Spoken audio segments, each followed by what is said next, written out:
അനുഗ്രഹിക്കപ്പെട്ട നല്ല സമയത്തിനായി ഞാൻ ദൈവത്തെ സ്തുതിക്കുന്നു, സ്തോത്രം ചെയ്യുന്നു. ദൈവവചനം ശ്രവിച്ചുകൊണ്ടിരിക്കുന്ന എല്ലാ ദൈവമക്കൾക്കും വീണ്ടും വരാമെന്ന് അരുളി ചെയ്തവനായ കർത്താവായ യേശു ക്രിസ്തുവിൻ്റെ ധന്യനാമത്തിൽ ഞാൻ എൻ്റെ സ്നേഹവന്ദനം അറിയിക്കുന്നു. ഇന്നത്തെ അല്പസമയത്തെ ചിന്തയ്ക്കായി ഉൽപ്പത്തി പുസ്തകം 8-ാം അധ്യായം 1 മുതൽ 3 വരെയുള്ള വാക്യങ്ങൾ നമുക്ക് വായിക്കാം. ദൈവം നോഹയെയും അവനോടുകൂടെ പെട്ടകത്തിലുള്ള സകല ജീവികളെയും സകല മൃഗങ്ങളെയും ഓർത്തു. ദൈവം ഭൂമിമേലൊരു കാറ്റടിപ്പിച്ചു, വെള്ളം നിലച്ചു, ആഴിയുടെ ഉറവുകളും ആകാശത്തിൻ്റെ കിളിവാതിലുകളും അടഞ്ഞു. ആകാശത്തു നിന്നുള്ള മഴയും നിന്നു, വെള്ളം ഇടപെടാതെ ഭൂമിയിൽ നിന്ന് ഇറങ്ങിക്കൊണ്ടിരുന്നു. 150 ദിവസം കഴിഞ്ഞ ശേഷം വെള്ളം കുറഞ്ഞു തുടങ്ങി. അനുഗ്രഹിക്കപ്പെട്ട വേദവാക്യങ്ങളാണ് നാം കേട്ടത്. ഭൂമിയിലെ ഏറ്റവും ഉയരം കൂടിയ പർവ്വതത്തിൻ്റെ മുകളിൽ 15 മുഴം വെള്ളം ഉയർന്നു. അത്രയ്ക്കും ഉയരത്തിലാണ് ഇപ്പോൾ നോഹയുടെ പെട്ടകം സ്ഥിതി ചെയ്യുന്നത്. ലോകപ്രകാരം നോക്കിയാൽ പ്രത്യാശയ്ക്ക് വകയില്ലാത്ത സാഹചര്യമായിരുന്നു നോഹയ്ക്ക് ഉണ്ടായിരുന്നത്. മുകളിൽ ആകാശവും താഴെ വെള്ളവും മാത്രം. നോഹയോട് കൂടെയുള്ള 7 കുടുംബാംഗങ്ങൾ കഴിഞ്ഞാൽ ബാക്കിയുള്ളവരെല്ലാം ചോദിച്ചാൽ ഉത്തരം പറയുവാൻ കഴിവില്ലാത്ത ജീവികൾ മാത്രം. എന്നാൽ ദൈവത്തിൻ്റെ കൃപ ലഭിച്ചവനായ നോഹയ്ക്ക് ഒരു കാര്യത്തിൽ ഉറപ്പുണ്ടായിരുന്നു. പെട്ടകത്തിനുള്ളിൽ കയറിയ നാൾ മുതൽ 6 ദിവസം വരെയും മഴ പെയ്യാതിരുന്നു. എങ്കിലും 7-ാം ദിവസം ദൈവം തന്നോട് പറഞ്ഞിരുന്ന ജലപ്രളയം തുടങ്ങുമാറാക്കിയ ദൈവം തന്നെ കൈവിടുകയില്ല എന്ന ഉറപ്പ് നോഹയ്ക്ക് ഉണ്ടായിരുന്നു. നോഹ ദൈവത്തിൽ ആശ്രയിച്ചു. തന്നിൽ ആശ്രയിക്കുന്നവർ ഉപേക്ഷിക്കാത്ത ദൈവം പെട്ടകത്തിൻ്റെ കിളിവാതിൽ അടച്ച് പെട്ടകം വിട്ട് പോവുകയല്ല ചെയ്തത്. പിന്നെയോ യഹോവ ജലപ്രളയത്തിന്മേൽ ഇരിക്കുകയാണ് ചെയ്തതെന്ന് 29-ാം സങ്കീർത്തനം 10-ാം വാക്യത്തിൽ രേഖപ്പെടുത്തിയിരിക്കുന്നു. ജലപ്രളയത്തിന്മേൽ അഥവാ പെട്ടകത്തിന് മുകളിൽ ഇരിക്കുക മാത്രമല്ല, നോഹയെയും പെട്ടകത്തിലുള്ള സകലരെയും ഓർത്തു എന്നും നാം കേട്ട് കഴിഞ്ഞു. ദൈവം ഒരു വ്യക്തിയെ ഓർക്കണമെങ്കിൽ നിശ്ചയമായും ആ വ്യക്തി ദൈവകൽപ്പനകൾ അനുസരിച്ചുകൊണ്ട് ദൈവത്തോടൊപ്പം ഹാനോക്കിനെ പോലെ നടക്കുവാൻ അഥവാ ജീവിക്കുവാൻ തയ്യാറാകണം. ദൈവത്തിൻ്റെ പ്രമാണം തൻ്റെ ലൈഫ് സ്റ്റൈൽ ആക്കി നാം എപ്രകാരം ജീവിക്കണമെന്ന് ദൈവവചനം കൽപ്പിക്കുന്നുവോ അപ്രകാരം തന്നെ നാം ജീവിക്കണം. 2 പേർ ഒത്തിട്ടല്ലാതെ എങ്ങനെ ഒരുമിച്ച് നടക്കുമെന്ന് ആമോസ് പ്രവചനം 3-ാം അധ്യായം 3-ാം വാക്യത്തിൽ രേഖപ്പെടുത്തിയിരിക്കുന്നു. ദൈവം തന്നോട് കൽപ്പിച്ചതുപോലെ തന്നെ നോഹ ചെയ്തുവെന്ന ഉൽപ്പത്തി പുസ്തകം 6-ാം അധ്യായം 22-ാം വാക്യത്തിലും നോഹ നീതിമാനും തൻ്റെ തലമുറയിൽ നിഷ്കളങ്കനുമായിരുന്നു. നോഹ ദൈവത്തോടുകൂടെ നടന്നുവെന്ന് ഉൽപ്പത്തി പുസ്തകം 6-ാം അധ്യായം 9-ാം വാക്യത്തിലും രേഖപ്പെടുത്തിയിരിക്കുന്നു. ഇങ്ങനെയുള്ള നോഹയെയാണ് ദൈവം ഓർത്തത്. ഇങ്ങനെയുള്ള വ്യക്തികൾ എവിടെയായിരുന്നാലും ദൈവം ഓർക്കും. 7 ഇരട്ടി ശക്തി കൂട്ടിയ നെബൂഖദ്നേസർ രാജാവിൻ്റെ അഗ്നികുണ്ഡത്തിലായിരുന്നാലും ശദ്രക്കിനെയും മേശക്കിനെയും അബേദ്നെഗോയെയും ദൈവം ഓർക്കും. ശക്തന്മാരായ സിംഹങ്ങൾ വസിക്കുന്ന ഗുഹയിൽ രാജ്യം ഭരിക്കുന്ന രാജാവ് തന്നെ ദാനിയേലിനിട്ടാലും ദൈവമകനായ ദാനിയേലിനെ ദൈവം ഓർക്കാതിരിക്കുകയില്ല.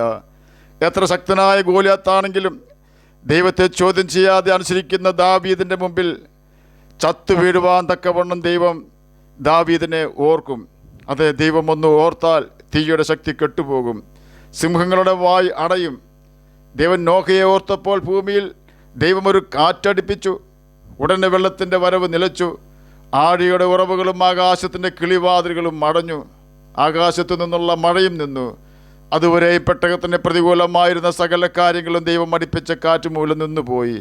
നമ്മെ പ്രതികൂലത്തിലാക്കുന്ന ഏത് പ്രതിസന്ധിയും നമ്മെ വിട്ടു പോകുവാനോ ആ പ്രതിസന്ധികൾ നമുക്ക് അനുകൂലമാക്കി തീർക്കുവാനോ ദൈവത്തിൻ്റെ ഒരു നോട്ടത്തിനോ ഒരു കാറ്റിനോ കഴിയുമെന്ന് നാം ഓർക്കണം. സകല ജനവും അന്യജടം മോഹിച്ച് തങ്ങളുടെ വഴി വഷളാക്കിക്കൊണ്ട് ദൈവത്തെ കോപിപ്പിക്കത്തക്കവണ്ണം വഷളത്വം പ്രവർത്തിച്ചിരുന്ന കാലത്താണ് നോഹ ദൈവത്തോടുകൂടെ ദൈവം പറയുന്ന എല്ലാ കാര്യങ്ങളും അനുസരിച്ചുകൊണ്ട് നടന്നത് എന്ന് നാം മനസ്സിലാക്കണം. നോഹ ദൈവത്തെ അനുസരിച്ച് കൊണ്ട് ജീവിച്ചതുപോലെ ഇന്ന് നമുക്ക് ജീവിക്കുവാൻ കഴിയുകയില്ല എന്ന് ചിന്തിച്ചുകൊണ്ട് നാം പാപത്തിൽ രസിക്കുവാൻ തുടങ്ങിയാൽ നാം പ്രതീക്ഷിക്കാത്ത സമയത്ത് മരണം നമ്മെ കൊണ്ടുപോവുകയോ കർത്താവായ യേശു ക്രിസ്തു ആകാശമേഘത്തിൽ പ്രത്യക്ഷനാവുകയോ ചെയ്താൽ നമ്മുടെ മരണശേഷമുള്ള നിത്യജീവൻ ഗന്ധകം കത്തുന്ന തീ പൊയ്കയിൽ നാം ചിലവഴിക്കേണ്ടി വരുമെന്ന് കർത്താവായ യേശു ക്രിസ്തു നമ്മെ പഠിപ്പിച്ചിട്ടുണ്ടെന്ന് നാം ഓർക്കണം. നാം നമ്മുടെ പാപങ്ങളെ ഏറ്റുപറഞ്ഞ് ഉപേക്ഷിച്ചുകൊണ്ട് സ്നാനം മുങ്ങിയാൽ നമ്മുടെ പേര് ജീവപുസ്തകത്തിൽ ദൈവം എഴുതുകയും കണ്ണുകൊണ്ട് കാണുവാൻ കഴിയാത്തതും കർത്താവായ യേശു ക്രിസ്തു പണിതുകൊണ്ടിരിക്കുന്നതുമായ സഭയുടെ ഒരു ജീവനുള്ള കല്ലായി നമ്മെയും ചേർത്ത് പണിയും എന്നും യഥാക്രമം ലൂക്കോസ് എഴുതിയ സുവിശേഷം 10-ാം അധ്യായം 20-ാം വാക്യത്തിലും 1 പത്രോസ് 2-ാം അധ്യായം 4 മുതൽ 12 വരെയുള്ള വാക്യങ്ങളിലും സൂചിപ്പിച്ചിരിക്കുന്നു. തന്നെയുമല്ല, നാം മാനസാന്തരപ്പെട്ടതിന് ശേഷം സ്നാനം മുങ്ങി പരിശുദ്ധാത്മാഭിഷേകം പ്രാപിച്ചാൽ നാം രക്ഷിക്കപ്പെടും. അഥവാ നിത്യനരകത്തിൽ നിന്നും സാത്താൻ്റെ ബന്ധനത്തിൽ നിന്നും രക്ഷപ്പെട്ട് ദൈവമക്കളും സ്വർഗരാജ്യത്തിൻ്റെ അവകാശികളുമാകുവാൻ തക്കവണ്ണം കണ്ണുകൊണ്ട് കാണുവാൻ കഴിയാത്ത യേശു ക്രിസ്തു പണിതുകൊണ്ടിരിക്കുന്ന സത്യസഭയിലേക്ക് നമ്മെ കർത്താവായ യേശു ക്രിസ്തു തന്നെ ചേർക്കും എന്ന് അപ്പോസ്തല പ്രവൃത്തികൾ 2-ാം അധ്യായം 47-ാം വാക്യത്തിൻ്റെ അവസാന ഭാഗത്ത് രേഖപ്പെടുത്തിയിരിക്കുന്നു. കർത്താവ് രക്ഷിക്കപ്പെടുന്നവരെ ദിനം പ്രതി സഭയോട് ചേർത്ത് കൊണ്ടിരുന്നു. അപ്പോസ്തല പ്രവൃത്തികൾ 2-ാം അധ്യായം 47-ാം വാക്യത്തിൻ്റെ അവസാന ഭാഗമാണ് നാം കേട്ടത്. എന്നാൽ നാം പാപം ചെയ്താൽ ജീവപുസ്തകത്തിൽ നിന്നും നമ്മുടെ പേര് ദൈവം മായ്ച്ചു കളയുമെന്ന് പുറപ്പാട് പുസ്തകം 32-ാം അധ്യായം 33-ാം വാക്യത്തിൻ്റെ അവസാന ഭാഗത്ത് രേഖപ്പെടുത്തിയിരിക്കുന്നു. ജീവപുസ്തകത്തിൽ പേരെഴുതി കാണാത്ത ഏവനെയും തീ പൊയ്കയിൽ തള്ളിക്കളയുമെന്ന് വെളിപ്പാട് പുസ്തകം 20-ാം അധ്യായം 15-ാം വാക്യത്തിൽ രേഖപ്പെടുത്തിയിരിക്കുന്നു. ഈ തീ പൊയ്കയാണ് 2-ാം മരണം എന്ന് വെളിപ്പാട് പുസ്തകം 20-ാം അധ്യായം 15-ാം വാക്യത്തിൻ്റെ ആദ്യ ഭാഗത്ത് രേഖപ്പെടുത്തിയിരിക്കുന്നു. നാം ഈ തീ പൊയ്കയിൽ നിന്നും രക്ഷ പ്രാപിക്കുവാനാണ് ദൈവം തൻ്റെ ഓമനപുത്രനും ഏകജാതനുമായ കർത്താവായ യേശു ക്രിസ്തുവിനെ നമ്മുടെ പാപങ്ങൾക്ക് പരിഹാരം വരുത്തി നമ്മെ ദൈവമക്കളാക്കി തീർക്കുവാൻ കാൽവരി ക്രൂശിൽ തകർത്തു കളഞ്ഞത്. ലോകസ്ഥാപനം മുതൽ അർക്കപ്പെട്ട കുഞ്ഞാടിൻ്റെ അഥവാ ക്രൂശിക്കപ്പെട്ടവനായ കർത്താവായ യേശു ക്രിസ്തുവിൻ്റെ ജീവപുസ്തകത്തിൽ പേരെഴുതിയിട്ടില്ലാത്ത ഭൂമിയിലെ സകല മനുഷ്യരും മഹാസർപ്പമായ സാത്താൻ നിയമിച്ച മൃഗത്തെ അഥവാ ഭൂതത്തെ ആരാധിക്കുമെന്ന് വെളിപ്പാട് പുസ്തകം 13-ാം അധ്യായം 8-ാം വാക്യത്തിൽ രേഖപ്പെടുത്തിയിരിക്കുന്നു. തന്നെയുമല്ല, ഈ മൃഗത്തെ ആരാധിക്കുന്നവർ നിശ്ചയമായി മൃഗത്തിൻ്റെ സംഖ്യയായ 666 എന്ന സംഖ്യകൾ വലങ്കൈമേലോ നെറ്റിമേലോ മുദ്രയേൽക്കേണ്ടി വരും എന്ന് വെളിപ്പാട് പുസ്തകം 13-ാം അധ്യായം 13 മുതൽ 18 വരെയുള്ള വാക്യങ്ങളിൽ രേഖപ്പെടുത്തിയിരിക്കുന്നു. ഇപ്രകാരം പ്രതിമയെ നമസ്കരിക്കുന്നവരും 666 എന്ന സംഖ്യകളുടെ മുദ്ര ഏൽക്കുന്നവരും ജീവപുസ്തകത്തിൽ നിന്നും പേര് വെട്ടപ്പെട്ടവരാണെന്ന് നാം ഓർക്കണം.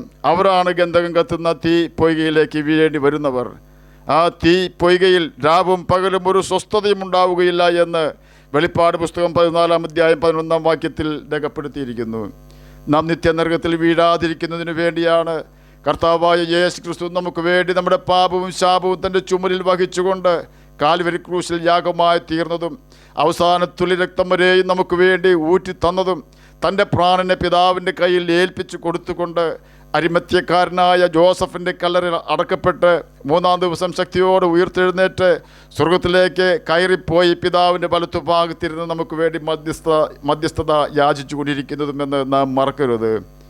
പാപം ചെയ്യാതെ ഈ ഭൂമിയിൽ ഒരു വിശുദ്ധ ജീവിതം നയിക്കുവാൻ നമ്മുടെ ശക്തിക്കോ ബുദ്ധിക്കോ ഒരിക്കലും കഴിയുകയില്ല എന്ന് വ്യക്തമായി അറിയാമായിരുന്ന യേശു ക്രിസ്തു ഇഷ്ടപ്രകാരം അവൻ്റെ ആത്മാവിനെ നമുക്ക് വേണ്ടി ഭൂമിയിലേക്ക് അയച്ചു തന്നിട്ടുണ്ടെന്ന് നാം മനസ്സിലാക്കുകയും യേശുവിൻ്റെ ആത്മാവിനെ നാം പ്രാപിക്കുകയും ചെയ്യേണ്ടതാണെന്ന് നാം ഓർക്കണം. യേശുവിൻ്റെ ആത്മാവ് നമ്മുടെ ഹൃദയത്തിൽ വന്നാൽ പരിശുദ്ധാത്മാവ് നമ്മെ സകല സത്യത്തിലും വഴി നടത്തുകയും യേശുവിൻ്റെ കൽപ്പനകളെല്ലാം നമുക്ക് ഓർപ്പിച്ച് തരികയും ചെയ്യും എന്ന് യേശു പഠിപ്പിച്ചു. യേശുവിൻ്റെ ആത്മാവിനെ യേശു നമുക്ക് തരുവാനായി നാം ചെയ്യേണ്ടത് നമ്മുടെ പാപങ്ങൾ നാം അംഗീകരിക്കുകയും പാപത്തെ വെറുക്കുകയും ചെയ്യുക എന്നതും പിതാവിൻ്റെയും പുത്രൻ്റെയും പരിശുദ്ധാത്മാവിൻ്റെ നാമത്തിൽ സ്നാനം മുങ്ങുകയും ചെയ്യുക എന്നതുമാണ്. എന്നെ കേൾക്കുന്ന പ്രിയ ദൈവമകനെ, ദൈവമകളെ, നോഹിയെപ്പോലെ ഈ തലമുറയിൽ നിഷ്കളങ്ക ഹൃദയത്തോടെ ജീവിക്കുവാനും ദൈവരാജ്യത്തിൽ പ്രവേശിക്കുവാനുമായി ദൈവവചനമായ ബൈബിൾ തുടക്കം മുതൽ അവസാനം വരെ തുടർച്ചയായി വായിക്കുകയും നാം അനുസരിക്കുവാനായ ദൈവം തന്ന കൽപ്പനകൾ അനുസരിക്കുകയും ചെയ്തുകൊണ്ട് നമുക്ക് നിത്യജീവനെ പ്രാപിക്കാം. അതിന് കർത്താവ് നമ്മെ സഹായിക്കട്ടെ എന്ന് പ്രാർത്ഥിച്ചുകൊണ്ട് ഞാൻ എൻ്റെ വാക്കുകളിൽ നിന്ന് വിരമിക്കുന്നു. നമുക്ക് പ്രാർത്ഥിക്കാം. ഞങ്ങളെ സ്നേഹിക്കുന്ന സ്വർഗീയ പിതാവേ, നല്ല വചനത്തിനായി അങ്ങയെ സ്തുതിക്കുന്നു, സ്തോത്രം ചെയ്യുന്നു. എന്നെ കേൾക്കുന്ന ഏതെങ്കിലും പ്രിയപ്പെട്ടവർ അങ്ങ് രക്ഷിതാവായി സ്വീകരിക്കാത്തവരുണ്ടെങ്കിൽ ഇന്ന് തന്നെ അതിനുള്ള അവസരം അങ്ങ് കൊടുക്കണമെന്ന് പ്രാർത്ഥിക്കുന്നു. അങ്ങനെ വചനം വായിക്കുവാനും ഗ്രഹിക്കുവാനും അതിന് പ്രകാരം ജീവിക്കുവാനും മടിയനെ കേൾക്കുന്ന അങ്ങനെ കുഞ്ഞുങ്ങളെ സഹായിക്കണമേ. രോഗത്താൽ ഭാരപ്പെടുന്നവർക്ക് രോഗസൗഖ്യം കൊടുക്കണമേ. സമാധാനമില്ലാത്തവർക്ക് സമാധാനം കൊടുക്കണമേ. സാമ്പത്തികമായി ഞെരുങ്ങുന്നവർക്ക് സാമ്പത്തിക ക്ലേശം മാറ്റി കൊടുക്കണമേ. ജോലിയില്ലാത്തവർക്ക് ജോലി കൊടുക്കണമേ. പ്രാർത്ഥന കേട്ടതിനായ സ്തോത്രം. യേശുവിൻ്റെ നാമത്തിൽ തന്നെ ആമേൻ. കർത്താവ് എല്ലാവരെയും അനുഗ്രഹിക്കട്ടെ. സ്തോത്രം.